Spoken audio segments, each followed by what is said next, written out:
Good morning, everyone. My name is Michelle DiFrancesco from Simplify Media, the parent company of the Facilities Management Advisor.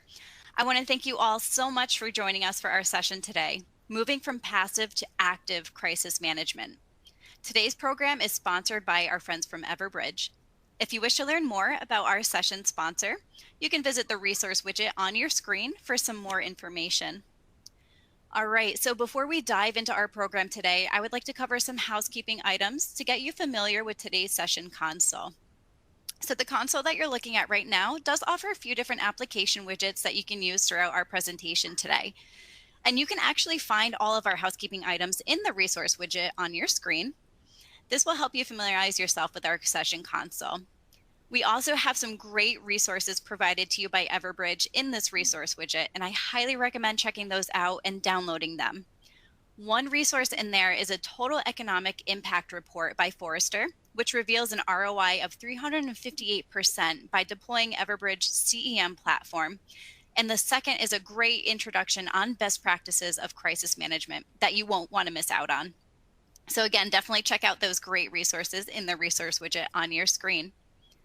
There is also a widget called the Media Player widget, and this should be off to the left-hand side of your console right now. This will allow you to control the volume of today's session. Please do take note that there is no dial-in number for our attendees today, and the audio is streaming directly from your computer speakers, so please be sure they're turned up and on. You don't want to miss any part of today's great session. However, if you do have to step away or if you miss any part of our session, we are recording the entire presentation and we're going to be sending it out to you via email in about 24 hours. So keep your eyes open for that. If anyone on the line today experiences any type of technical difficulty, please feel free to let me know by using the Q&A widget at the bottom of your screen, and I'll be happy to assist you.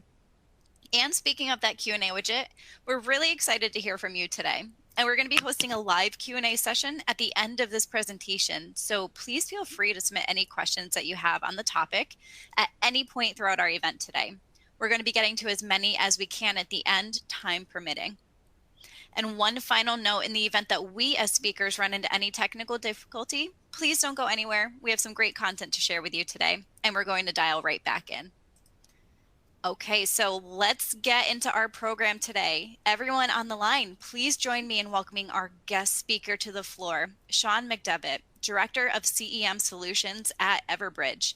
If you wish to learn more about Sean, our guest speaker, you can access his full bio in the speaker bio widget on your screen. Now, Sean, let's get into our program. I'm going to kick it over to you to get started. Awesome. Thank you, Michelle. It's a pleasure to be here today, and I appreciate the opportunity to speak with everybody. And I also appreciate everyone dialing in to this call, to this webinar in the middle of their day. I know that we're all being pulled in a variety of different directions, being asked to do more and more with less.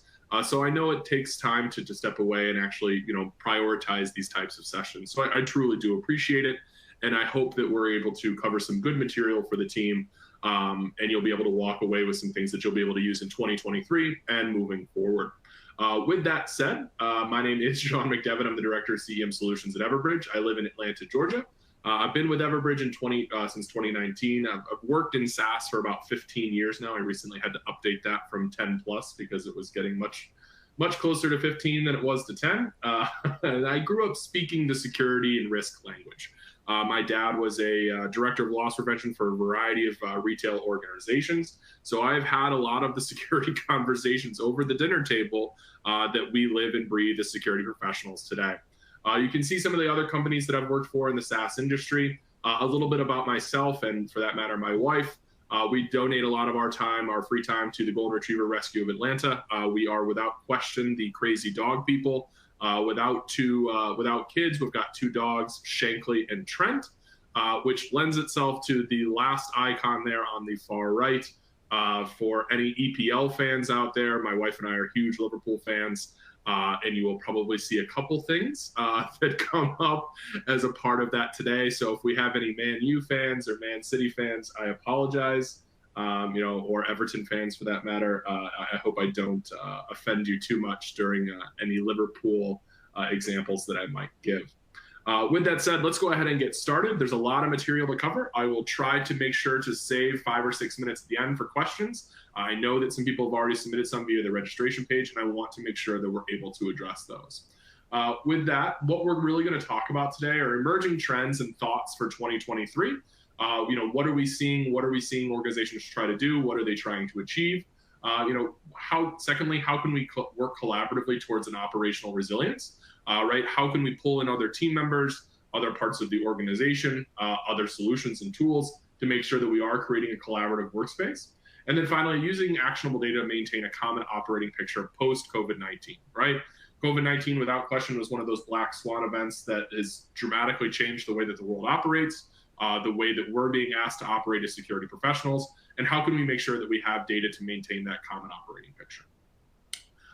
Before we really kind of get started in terms of thoughts and trends, there's a couple things that I'd like us to think about and frame the conversation for today. For those of you that are familiar with the story of Sisyphus or the parable of Sisyphus, an individual was sent to or sentenced to be punished by rolling the same boulder up this hill over and over again. Every time it got to the top, it would then be moved back to the bottom, and that was his punishment for all of eternity. Well, not to be particularly drab, but I do feel like as security professionals, sometimes we can feel that this is just risk all over again, right? The world is constantly getting more complex. It's getting more difficult to manage. There's new risk. There's new environmental things. There's new things that we're being asked to do. And we often find ourselves, as Sisyphus in this parable, right? That the risk will never stop. But how can we find ways to either make that boulder a little bit smaller or find a way to flatten out that hill, right? If either one of those two things, or hopefully both, will make our lives easier and we'll be able to kind of get through this together in an easier way. So for those of you who, I would give bonus points to anyone who can name this. If you want to try to throw it in the chat, that would be great. Sorry, I just saw that there might be a challenge with volume. Michelle, if people aren't able to hear me, please let me know and I'll try to speak a little bit louder. But if anyone wants to kind of throw this individual's name into the chat, I'd be quite impressed. He's probably one of the more common or more famous philosophers of the 21st century. For those of you that happen to watch The Good Place, that the name will sound familiar, that was a gentleman by the name of T.M. Scanlon. And he came up with the concept of contractualism. Contractualism is effectively the social contract of what do we owe to each other. And so as security professionals, as individuals who have been tasked with keeping organizations running, keeping individuals safe while they're doing their job, I'd like for us to continually think about what do we owe each other and our coworkers throughout 2023. How can we keep them safe? What do we owe them as our fellow teammate who's in the trenches with us at any different point along the year this year? So when we think about 2023 ambition, I was in a product advisory council or a customer advisory council with some of our customers in just outside of DC recently. And I asked them if they were to have their end of year review with their COO, their CSO, whatever it was, how would they want their unit, their team to be described, right? And this was a mixture of individuals who would have everything from the title of SVP of Global Security to Travel Manager to Supply Chain Risk. All those kind of titles were there. And so without question, the most popular things that they said that they would want their boss to say is that they are resilient, right? That they're agile, that they're integrated, they're impactful, right? There are others in there that come up, right? World-class, lauded, smart, strong, intuitive. But without question, the biggest two were resilient and agile. So how do we start to think about what those two things really mean and how we go about achieving them in 2023 and beyond? Well, why they wanted their organization to be able to be 84 or wanted to be resilient or agile is because 84% of organizations report that they've already discussed the value of organizational resilience, right? If you were saying that you want your superiors, your bosses, your C-suite to say that you are resilient, right? That means that you're already starting to have those conversations. And this is now becoming table stakes, right? 84% of the organizations are saying, how do we become more resilient? How do we understand the value of implementing solutions, processes, procedures to make sure that we are more resilient? And so we really need to kind of define organizational resilience here a little bit. right? Thankfully, there's an individual out of the UK who actually put a definition around organizational resilience. It's the ability of an organization to anticipate, prepare for, respond, and adapt to incremental change and sudden disruptions in order to survive and prosper. Now, I think that we would all agree on the first set of those words. I think the part that gets left out more often is and prosper. I think that we often view resilience as I'm able to get back to where I was, right? And that might be extremely quickly. It might take me a little bit of time. We could talk about different scenarios of what that really means. But that and prosper piece, I think, is something that a lot of organizations forget about and never actually achieve. So what does it mean to actually prosper from resilience, right? How do we get to that part? Well, for those of you that have ever read The Black Swan or are familiar with the name Nassim Taleb, he wrote another book called Anti-Fragility. And I think that plays quite nicely into what we're asking organizations to do when it comes to prospering during risk events.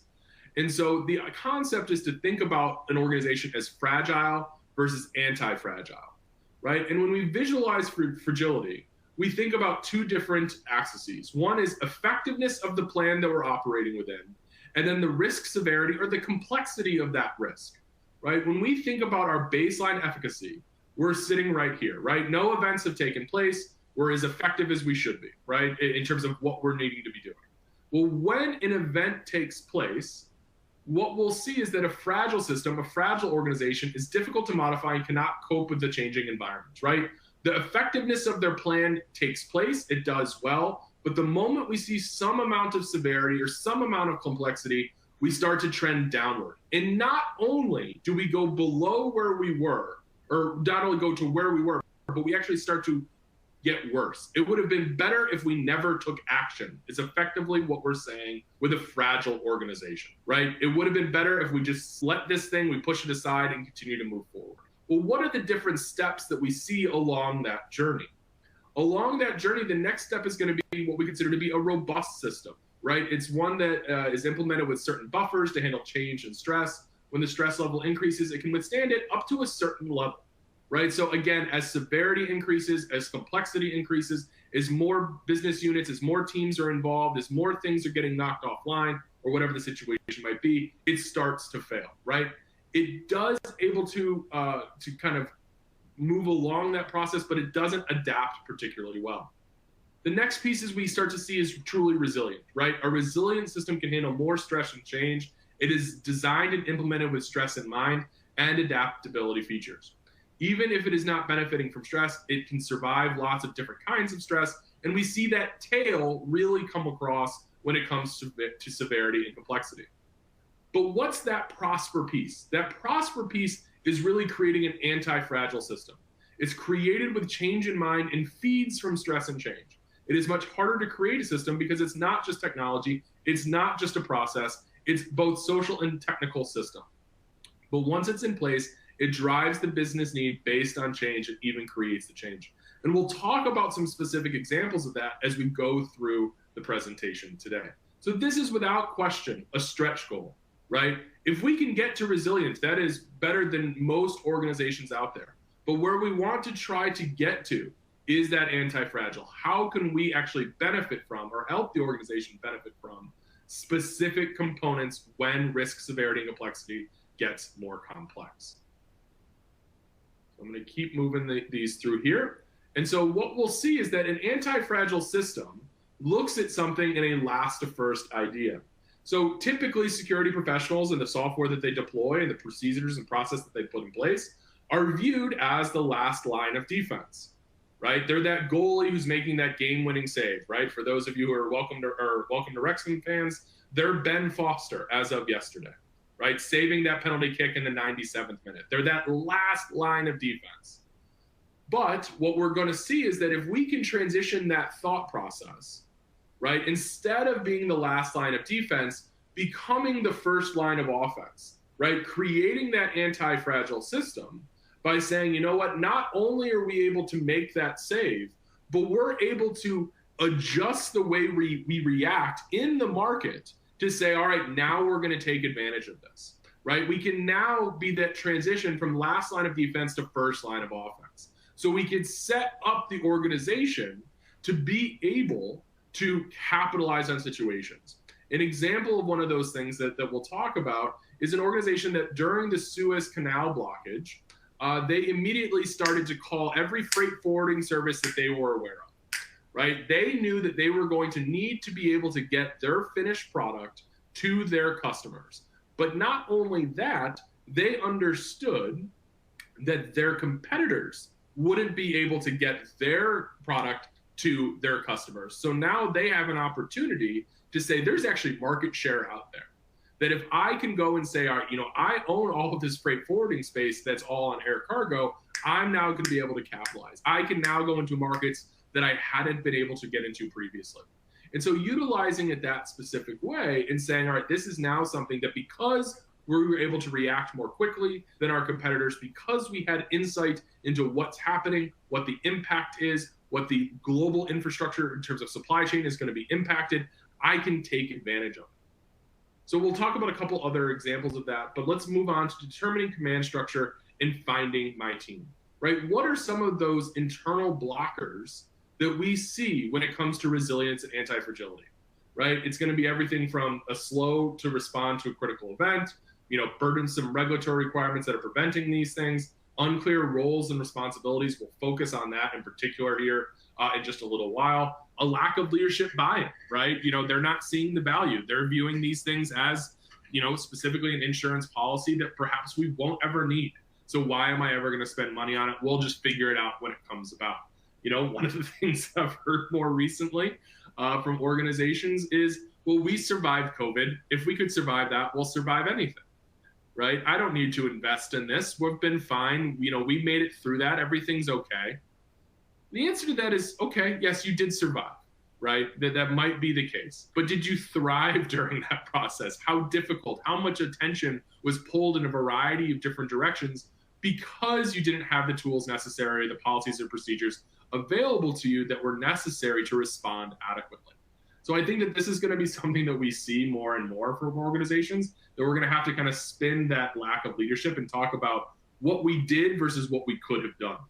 But overall, what we understand is that, you're facing 4 or more of these challenges. It's not just simply reporting as too manual, right? You have siloed teams and you have, undefined processes and you have lack of repeatable communication workflows, right? It's all of these things being bundled together. But when we think about that resilience, what are those threats outside of those internal blockers that we need to be responding to, right? There's that internal thing that's going to prevent us from being able to operate correctly, and then there's the external ones. And those really kind of range they have a wide range in kind of how they're going to impact the organization, right? They might be regionally based and impacting multiple countries or an entire hemisphere, right? Natural disasters, inclement weather, political turmoil, right? And we'll move from left to right on the types of responses that we need to be able to accommodate for, right? It might be something that's impacting a huge group of our employees. It might be someone that's just impacting in a specific room, right? There's a fire alarm, there's a smoke detector, there's, any one of those types of things, that a badge access system, all of those things kind of we need to be able to respond to regardless of the size and scope of what's taking place. Each one can have an impact on the organization and how effectively it's running.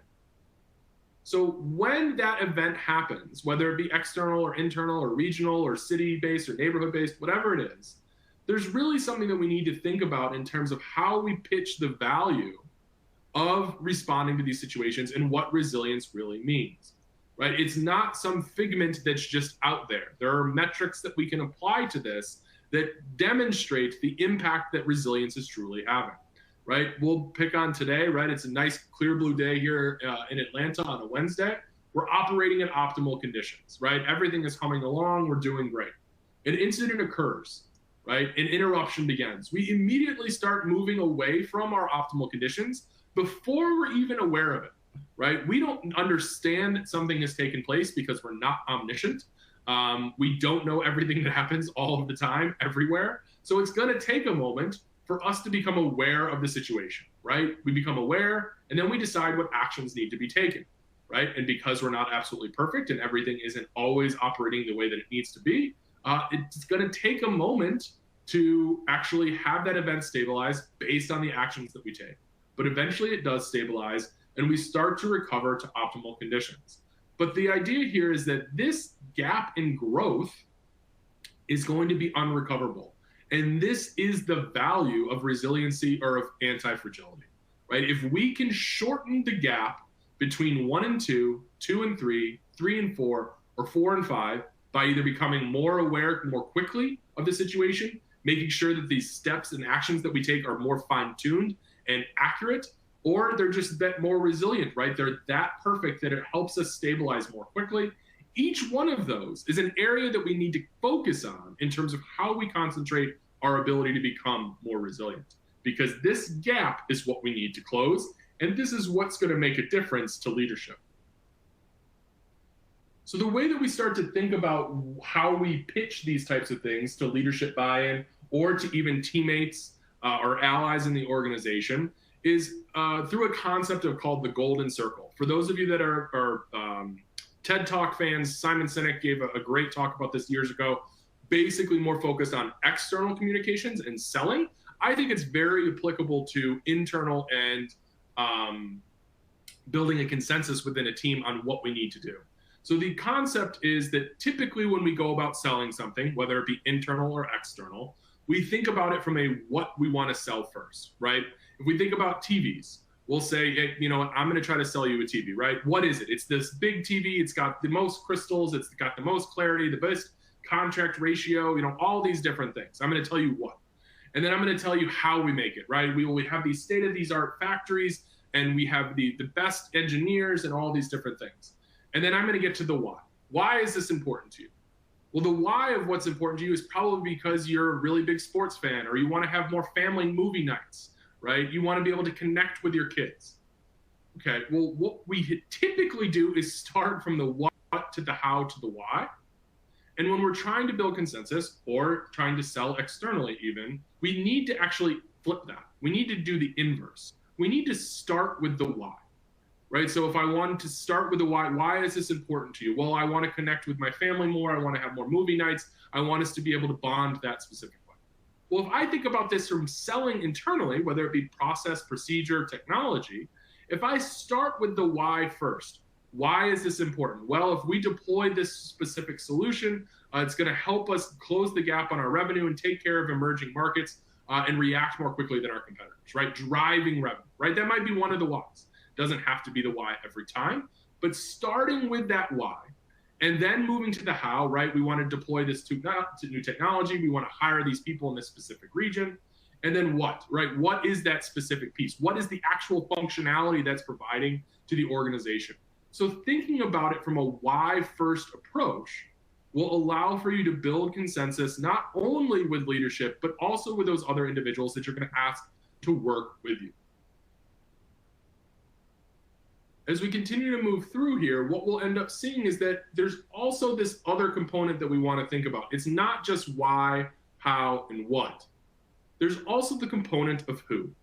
We need to think about who we're talking to and what's important to them, right? That story that we tell of why, how, what will be dramatically impacted by the who we're talking to, right? If it's an individual who is going to be is in the trenches and doing the work, they're much more concerned about their daily impact, right? What are the different things that I'm going to have to do? Why is that important to them? Well, it's going to make your life easier because we're consolidating these two systems and you don't have to do these other things, right? That's the why for them. If I go with that why to senior leadership, they're going to look at me like I'm crazy, right? That doesn't impact them. That doesn't impact the bottom line. That doesn't impact the stock price, right? So thinking about who I'm speaking to and what the why is to them that will matter is crucial. So we have to be willing to tell a different story to different people because that's what's going to impact them the most. Now, as a part of that, finding the who, I would say that we need to think about different business stakeholders when we consider our critical event management mission, right? When we think about our progress towards organizational resilience, we need to be able to think about, all right, what does corporate security need out of this? What is IT operations going to be concerned with? What is supply chain going to be thinking about? What are field operations concerned with? right? So each one of those components, we need to be able to think about, all right, what is the why for each one of those? And what can help with that process is finding an executive sponsor. When we go to sell internally, making sure that we have a strategy that aligns with executive sponsorship and can help us identify, what our roadblocks might be, what different things are going to be imperative to different parts of the organization. What have they already been told that they need to achieve in 2023 that might not be aligned exactly with the initiative that you're trying to push out? But how can you find that common ground and augment that why story? So communication strategies for active response plans. So let's talk about some of the different things that, in terms of how we communicate when an event happens, how those things can change. And so when it comes to communication strategies, there's kind of three different phases that we typically look at this in, right? There's the prepare phase, the respond phase, and the recover phase. Doesn't mean that you can't have different names for this, or you might have 4 segments or 5 segments instead of 3.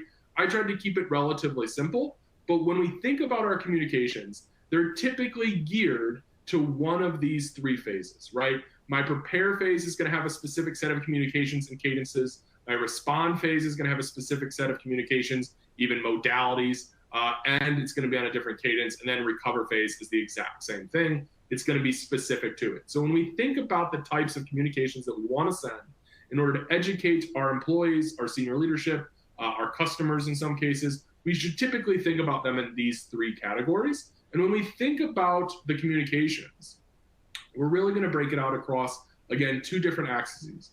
One is a bandwidth on how long it takes for us to prepare for these things and the amount of bandwidth it takes for us to actually continue in that phase, and then how long that phase goes on. So when we're in the prepare phase, what we'll see is that we're going to be doing a lot of different communications and a lot of prep work based off of business analysis, off of planning and socializing our different events and our different tasks and our different plans. We're going to do some training and some practicing. We're going to reform and adjust those plans. We're going to audit those plans for their accuracy, for how well they performed. So this part, in terms of that prepare phase, takes a long time. It is typically not huge bandwidth. We don't generally have teams or individuals who are working on that prepare phase 40 hours a week, 52 weeks a year, right? That's just not how we work. It's a part of the process. You kind of go to it, you come back, you go to it, you come back, all of which is totally fine. But when we get to that respond phase, that event takes place, we see an immediate spike in the bandwidth that's going to be required, right? In our emergency response, every team or a bunch of the teams are all going to start to respond in this, and that's where all of our focus goes, right? And so if we think about COVID, I know that everyone's probably sick about COVID, but it's a great example of this, right? When COVID happened and you suddenly had your facilities team trying to set up thermometer checkpoints, and you had them, turning off badge access, and then you had, corporate communications who were sending out updates to employees on what the policies were going to be and who to report to if you tested positive, and all these different things, right? Everyone's focus was on this one specific emergency or event that we needed to respond to. Well, as time transitioned, it turned into more of a crisis response, right? That bandwidth comes down, but it's got a longer tail on it, right? We're going to have just as many teams who are managing it, right? Supply chain still going to be impacted by COVID. Facility management still trying to figure out how to handle hoteling and hot desking and all those different things. But it's not an everyone all at once, all the time type situation. And then finally, it gets to that business continuity piece, right? Where it is a really long tail. It's something we're going to continue to talk to people about. We're going to talk to them about what their recovery looked like, how we performed, why we did what we did, what the benefits were. So thinking about each one of these different steps, prepare, respond, recover, in terms of what our communication looks like. And then how can we either shorten the time based on the communications that we put out, or lessen the bandwidth of each one of these. Increasing or decreasing those components can be vital for reaching organizational resilience. Those are the metrics that we need to think about in terms of bandwidth and time. So when we think about it from a phased approach, what types of communications really come into those 3 different buckets, right? Prepare is going to be things like information sharing, education, impact analysis, functional redundancies, and strategy and training. right? Those are the phased approaches that we need to be thinking about. And this can be different than what we're going to see for the respond and recover phases. So we need to think about how we engage individuals when it comes to the prepare phase. It's not the same way that is when we're responding to an actual event. Are they, tickers on their desktop? Are they pop-ups? Are they screensavers? Is it messaging in the lobby on television screens and monitors? What are those different ways that we need to engage with people to make sure that during a prepare phase, they're kind of being reminded of what's taking place? Well, when it comes to the respond component, it's going to be a little bit different, right? We need to be concise, we need to be correct, we need to be multimodal, it needs to be audience specific, and it needs to be timely. So multimodal meaning that we need to get them via email, via Slack, via Teams, via text message, via phone call, right? We need to be able to have different ways of communicating out with them, but it also needs to be audience specific. I cannot tell the same people on my senior management team one thing that I'm telling people that are impacted. If I think about, God forbid, an active shooter situation, I need to be able to tell people in the building one thing. I need to tell people in the surrounding area around that building, right? Maybe they work from home, maybe there's another campus, something slightly different. And then I need to be able to tell my executive management team, hey, or my crisis management team, hey, this is what's going on. Here's the conference bridge. Here's the out-of-band communication, whatever those different things are. One event, 3 very different communications that need to be audience specific. So how can we streamline that process of making sure that they are going to be multimodal and they are going to be audience specific at the same time? And then finally, when that recover piece comes about, right? What action-oriented components or metrics have we been paying attention to? Let's be transparent about our communication, right? And what took place. I oftentimes struggle with organizations that neglect to tell their audience why they made the decisions that they did. It is just human nature in a lot of cases to end up thinking the worst, right? That they did this thing because they didn't think something through, or they didn't realize the downstream impacts. When in actuality, those things did happen, but we're not clearly communicating the why behind the steps that we took.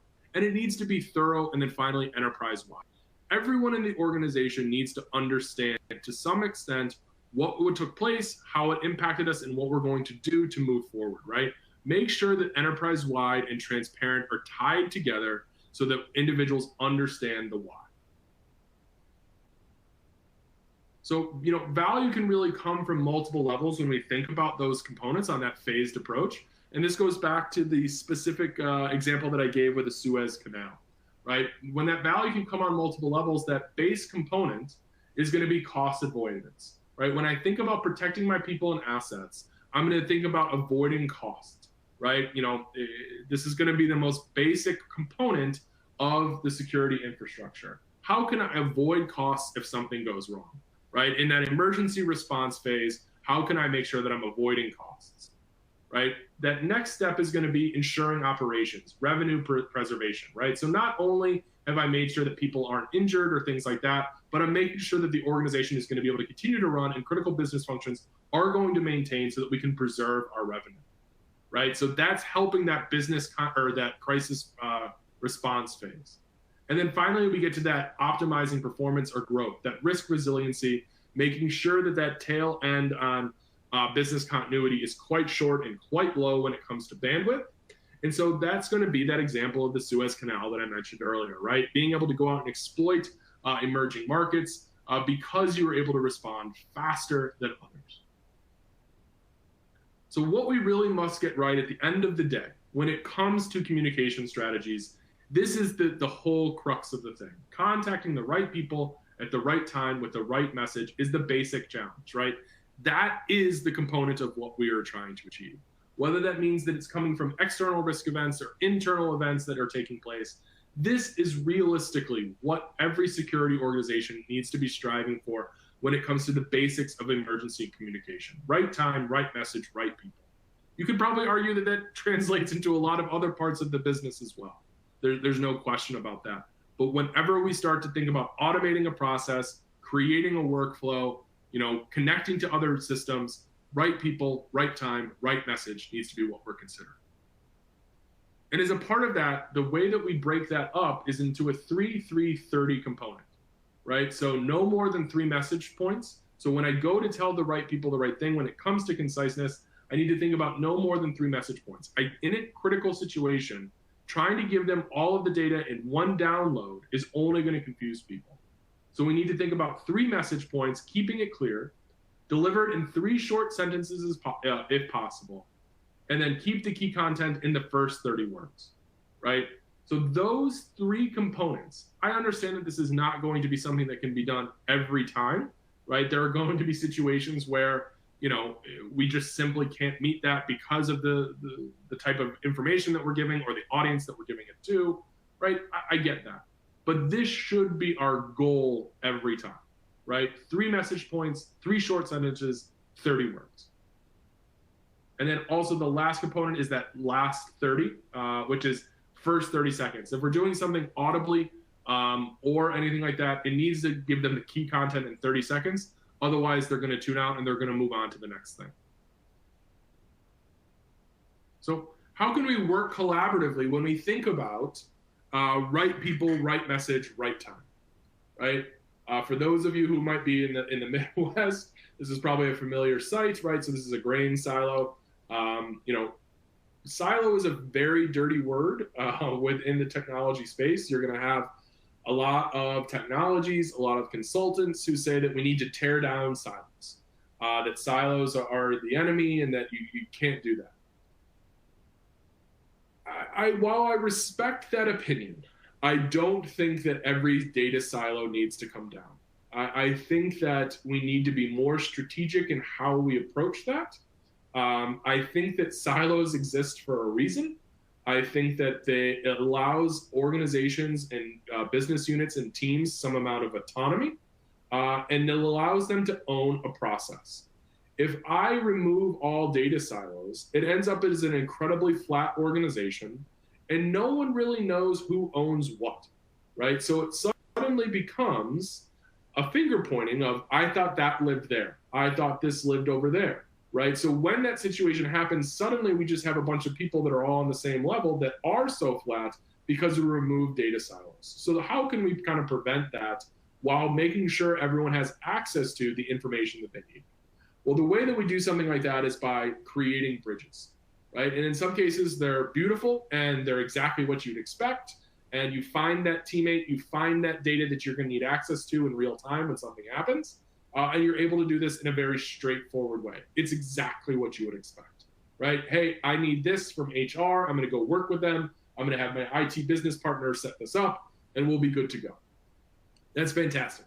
It is just not how the world works every time, right? There are going to be situations where we need to get perhaps a little bit more creative with what that bridge looks like between those 2 silos. How can we determine and build that bridge that will get us to where we need to?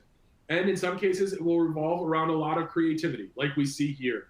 And in other cases, it may not be the world's most efficient thing to start off with. I fully understand that. And I think that we need to understand that while this might not be the most efficient thing in the world, over time, we'll be able to refine it. And so the key part to start off with is being able to connect those 2 silos, finding the ways to work together so that when an event happens, we're able to respond faster, we're able to lessen the bandwidth, we're able to close those gaps. So when we start to work collaboratively, I think there are a couple of things that we need to do when we develop that process. One is a part of building out those bridges to connect those silos, and that's finding your allies. I think that there is something that kind of individuals get kind of confused with, and it's between these 2 different points, right? Finding your ally versus finding your teammate. Those are 2 different things, although they sound very similar. They are different, and we need to make sure that the individuals that we're working with are allies or are teammates, right? An ally is someone who endorses what you're doing. They believe in what you're doing. They will advocate for what you're doing, right? Whether that, again, be a technology solution, a process, a procedure, hiring, whatever, right? They are going to be with you in what you're attempting to do. But it's very different than what a teammate is. A teammate is an actual doer. And what you can't do is that when a situation arises, if you have confused the role that someone else is playing, you are going to have a very difficult time responding. If you think someone is a teammate and they're actually an ally, you are not going to be able to respond as quickly as you want, because they are looking at this as a hands-off situation. They are looking at this as an advocacy, not a getting in the trenches and doing the work with you. So make sure that when you're going through that process and you're identifying your key stakeholders and your allies and your teammates, you know who is who and who's bought into the process and who's going to help with that process on day one. I think, again, key things that can get us caught by surprise that we're not always anticipating, right? I think another one is planning is an execution.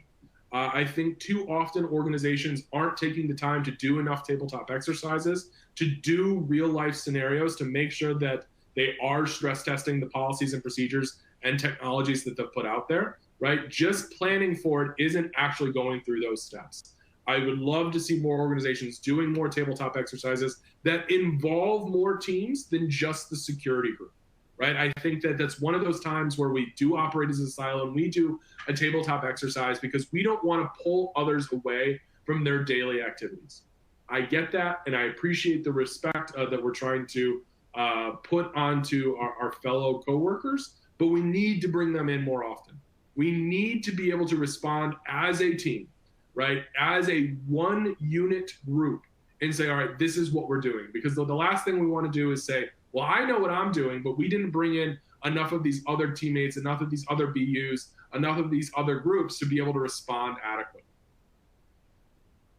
Right? We need to be able to document our policies and procedures. We need to have, in more cases than not, an out-of-band document repository, right? If we have an IT outage that prevents us from getting to our documents, we need to be able to have them stored in more than one location, right? And previously that had always been in a binder on the shelf, which worked great until COVID happened, and then no one was in the office and said, well, how do I go and get that binder? I need to get special approval. I need to get tested. I need to do all those things. Well, we need to make sure that we have out-of-band document repositories that are both digitized, and we have different options on how we can access those different data, right? Those different data points, even if it's on a mobile device.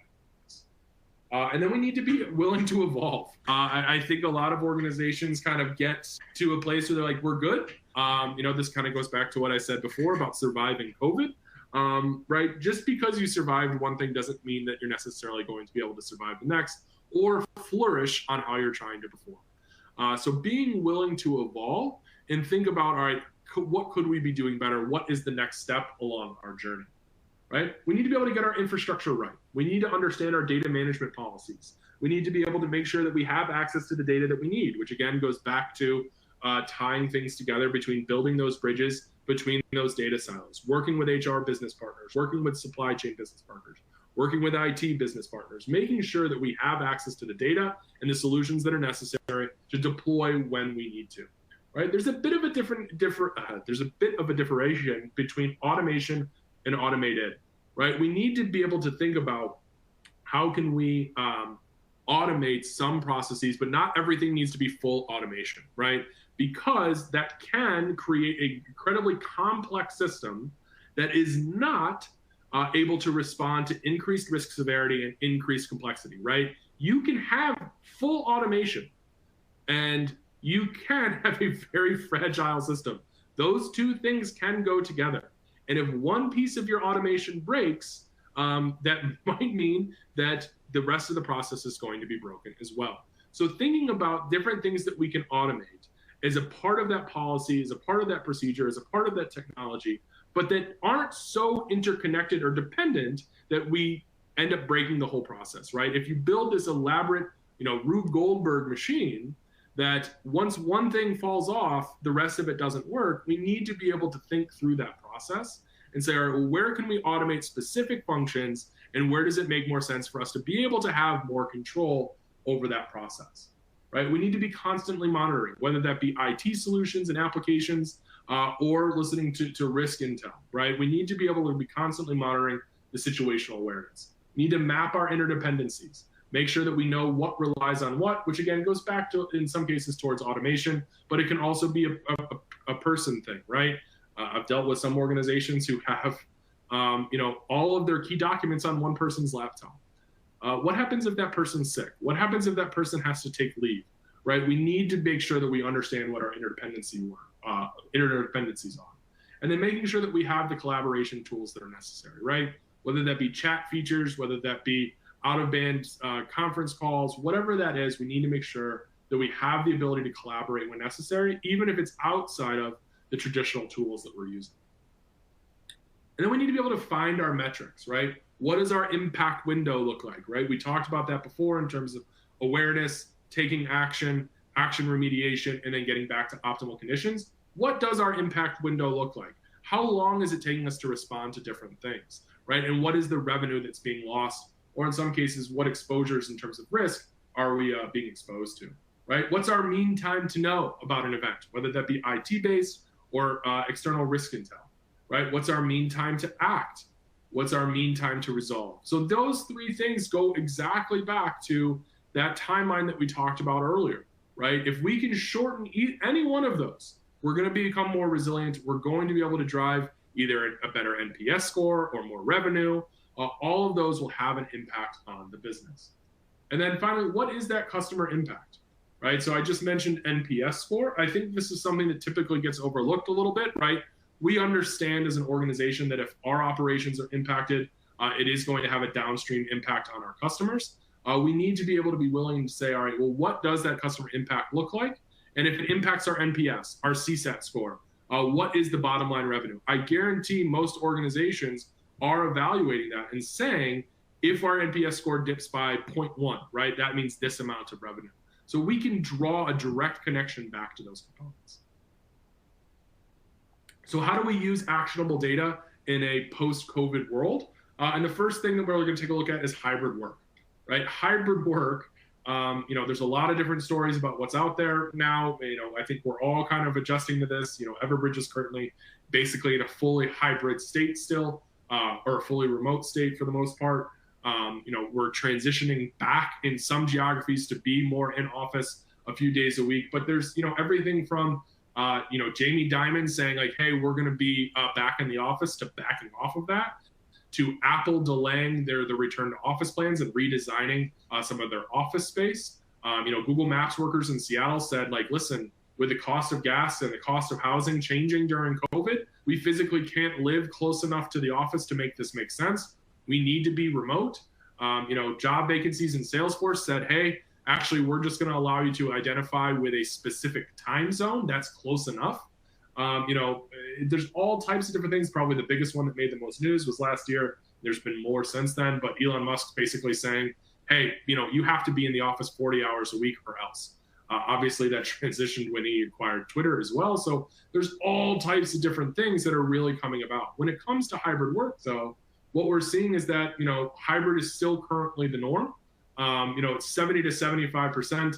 Full-time back in office is really only 5 to 10% of offices. And it's really going to be based on manufacturing or specific types of work that just can't be done remotely.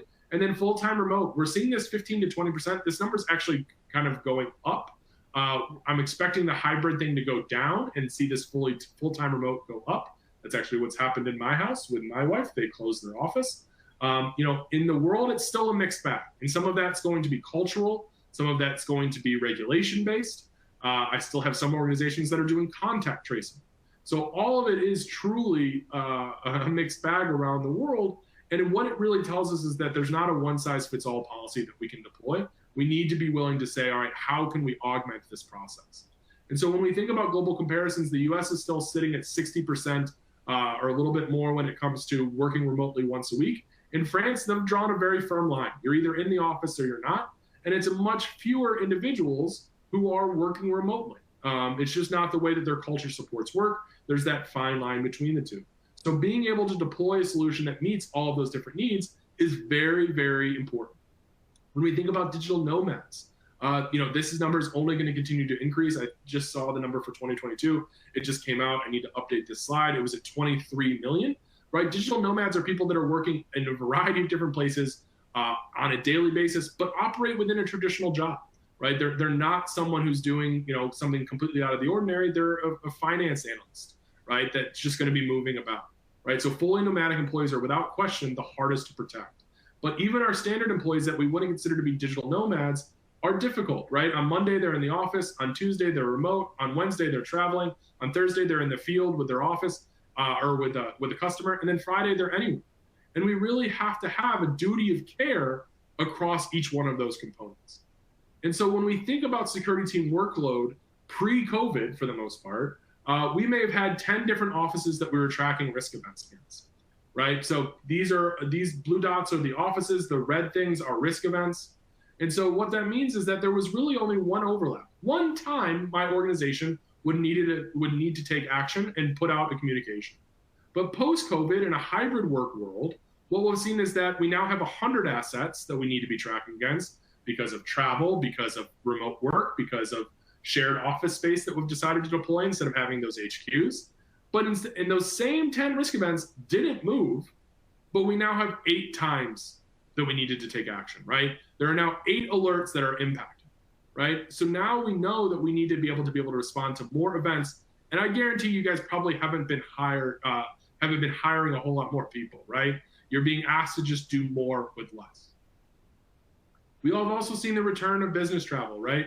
Pre-COVID, what we saw is that individuals basically said, do you anticipate going back to travel afterward? And the answer was like, at first it was like, I absolutely expect to go back to traveling. And then everyone kind of got comfortable with it, right? And they said, well, actually, this is working out kind of fine. Maybe we don't. And then as COVID started to curtail, what we've seen is that more individuals have said, you know what, I am going to go back to travel. There is value to some of those components of being in person with people. So what we've seen is business travel. If you've been in airports, it's an absolutely crazy place, and it's not just personal travel that's happening. I think travel for business purposes will return to levels experienced before COVID-19. If we look at strongly and agree and above, that's certainly a decent number of people, right? I think that these people are coming about and realizing that this probably is going to continue, and this number is going to continue to grow. So when it comes to travel risk, how do we think about a couple different components in terms of how we can deploy strategies? One is we need to be operational. Can we globalize? Competition moved into an emerging market. We need to be okay doing that as well. There's financial, right? Incurred costs of the company. If we don't keep our people safe while they're traveling, there could be lawsuits. And then reputational, right? If an employee doesn't feel supported abroad, they're more likely to leave. So what are the different needs that we see from a couple different personas? Well, what we'll see is that Monica, our travel manager, she's going to have one set of needs, and Matt, our first-time traveler, is going to have a completely different set. Both revolved around travel and what those operational needs are, but they have unique needs, right? Monica, our travel manager, she needs country risk content. She needs city risk content, right? If we're sending Matt to Nairobi, what does that mean? Where are my travelers going to and from? She needs a consolidated view across all online booking tools, right? And she needs her communication to be automated. She needs to be able to say, hey, these pre-travel briefs, there's a developing situation. She doesn't want to have to evaluate this. She simply wants it to fire to those individuals the moment they make the booking on what's taking place. For Matt, he needs to know country rules and regulations. He needs to know paperwork, COVID-19 restrictions. I just traveled to APAC for work. There was a variety of different documents that I needed to do depending on whether I was in New Zealand or Singapore or Hong Kong. All of that was different. I needed to know about different localized events that were taking place in terms of risk intel. And then I need to be able to create this from a self-serve access point. I don't want to have to rely on going to Monica in order to answer my questions every time. Find a technology that allows for me to say, all right, this is where these things are stored. Now I can go out and sign up for it myself or get the data points that I need myself. And technology can really help with each one of those components, right? Whether I be Matt or I be Monica, I need to be able to assess the situation. I need to be able to locate who's impacted. I need to be able to take action and inform individuals what's going on and then analyze what's actually taken place.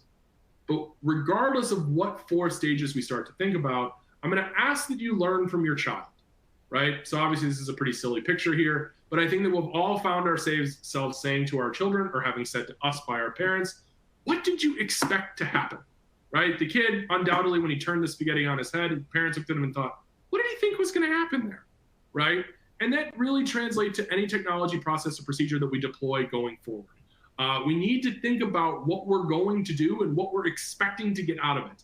If we can have that thought, if we can follow the typical scientific methodology of what is my hypothesis, what do I think is going to happen, it will put us in a much better place after we deploy that technology, after we hire that person, after we put that process in place. Because now we're going to say, you know what, it didn't do what I thought it was going to do, but we had these ancillary benefits that we need to be able to capture and capitalize on. So being able to think about what do I expect to happen by deploying this and by doing this before we ever take that step.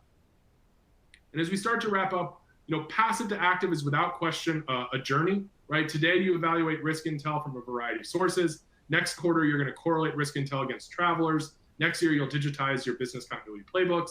After that, you'll use historic risk events to instruct supply chain business decisions, right? We're still always operating towards operational resilience or anti-fragility. That's where we're going to be going towards.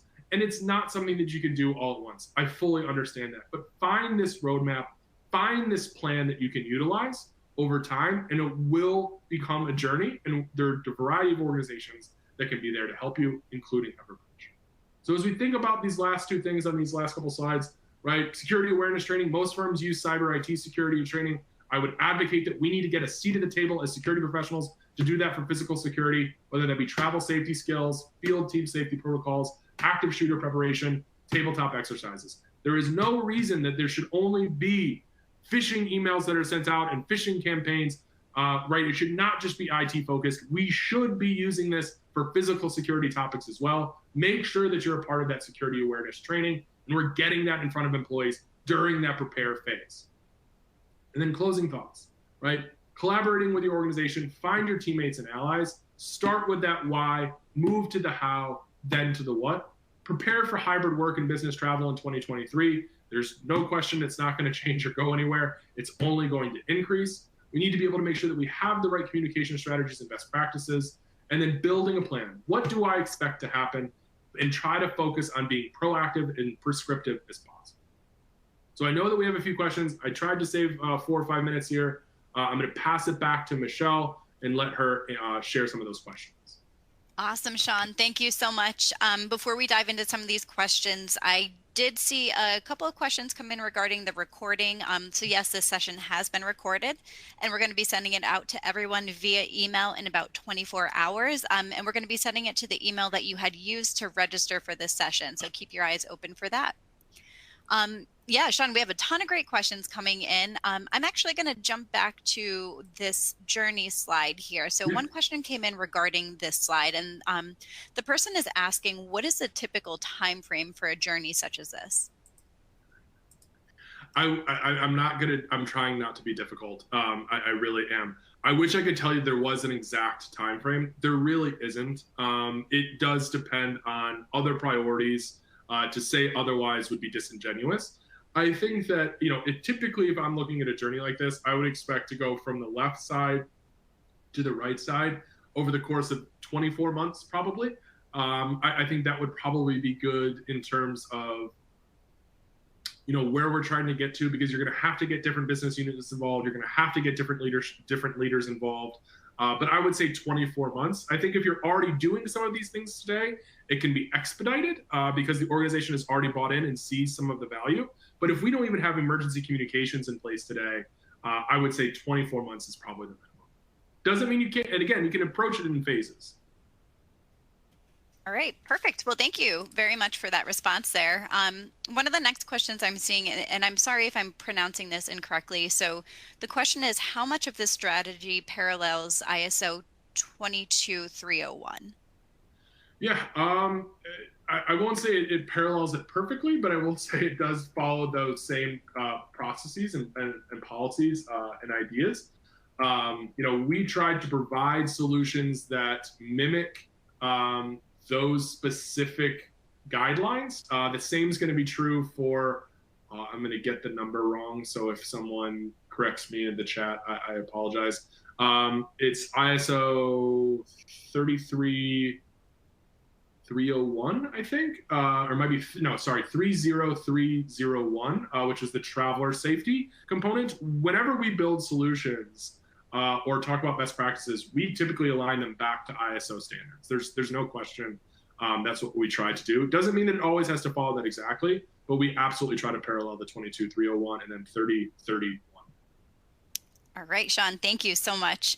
I know we are getting close to the top of the hour here. We'll go ahead and ask one final question. And one of the questions that I'm seeing is regarding MTTK metrics. So this person is asking if you can specify that a little bit more, asking what it stands for and specifying the K. Yep. So MTTK is mean time to know.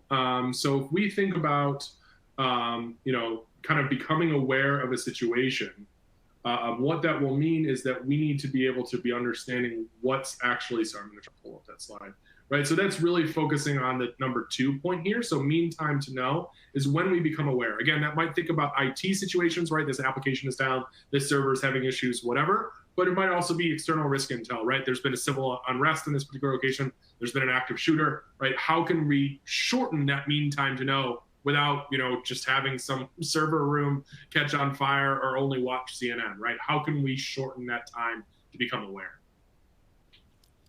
Perfect, Sean. Well, thank you so very much. We are hitting the top of the hour here. Do you have any final comments on your end before we close out of our session today? No. So I know that there are additional questions in the Q&A. I'm almost positive Michelle will share those with me after the call today. I will be sure to email responses back to you. I apologize for those of you that we didn't get to those questions, but you will definitely hear from me with a response. I appreciate everyone's time and thoughtfulness and participation today. It was a pleasure to be with you guys, and I hope we're able to do this again soon. Awesome, Sean. Well, thank you. And the pleasure is all ours. We really appreciate you spending the morning with us and diving into that session and sharing all of your insights today. So thank you very much. I do want to thank each of you on the line as well for joining us. It was such a great session. Loved seeing all those questions coming in. So thanks so much for all of your engagement today. And a huge thank you to Everbridge for making this session possible. We truly couldn't have had such a great session without your partnership. And before you do exit for the day, just another reminder to hop on into that resource widget on your screen for some of those great downloads provided to you by Everbridge. We have a total economic impact report by Forrester and some best practices on crisis management that you don't want to miss out on. So definitely hop on in there and you can check out some of those downloads today. Thanks again to everyone on the line, and we hope to see you on the next webinar soon. Enjoy the rest of the afternoon.